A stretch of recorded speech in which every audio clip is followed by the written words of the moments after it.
case back, so I've got no reason to disbelieve them. The diameter is 40mm, 12mm thick, 22mm lug width, 47mm tip to tip.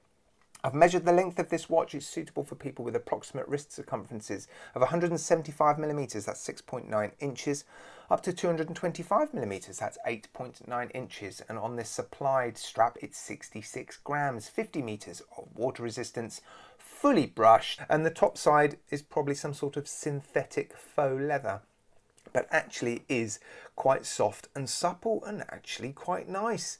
It's got a sort of mottled effect.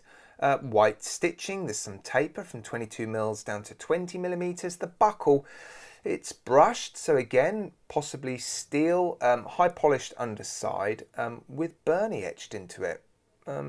Fairly unoffensive. You would hold this and think, well, it's no different to some $200 watches I've felt. And in fact, it does feel better than a lot of other watches that are sort of $50 to $100. And that's partly down to this strap, which I'll come on to. But yeah, the overall feel and look is not of a watch that costs $50, £40. It's incredible. It's unoffensive. It's very in keeping with the style. Those indices, I'm not sure if they are applied or printed, but they've been done very well. Lots of shine to them.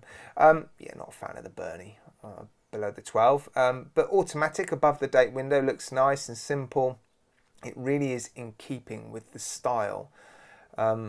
Yeah, it's unoffensive. And the accuracy of this movement, that's ridiculous, isn't it?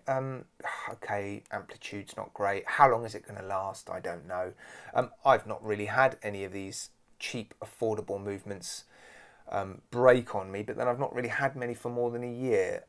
So you never know. In the next year or so, I might start to feed back that there's some issues. But at the moment, that second hand does just reach the indices. The minute hand's the same. The hour hand looks really quite small. And I think the original version of this watch, the hands are much more... I've forgotten to mention the buckle. Yeah, it does feel a bit cheap. Again, I can't really object too much to a $50 watch having a slightly cheap buckle. But the underside looks a little bit unfinished, a bit raw. I don't like the spring bar holes on the side. They're a bit unsightly, but it's signed and it's brushed nicely on the surface that you're going to see. So really, I've probably got no rights to object to it. So do I recommend this watch? If you can look past the name, which I think does spoil the look of this watch a little bit, and you like this style, it's not a style that I'm particularly keen on, but I know this style of watch, this legibility, size of dial, it is quite popular. If you can look past that name, I don't think you'll be at all disappointed with it.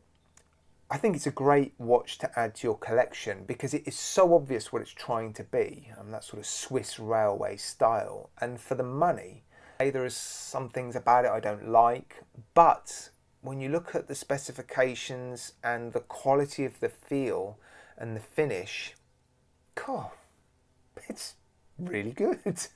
I am impressed. I am impressed. It's not going to see much wrist time because this style of watch is not for me.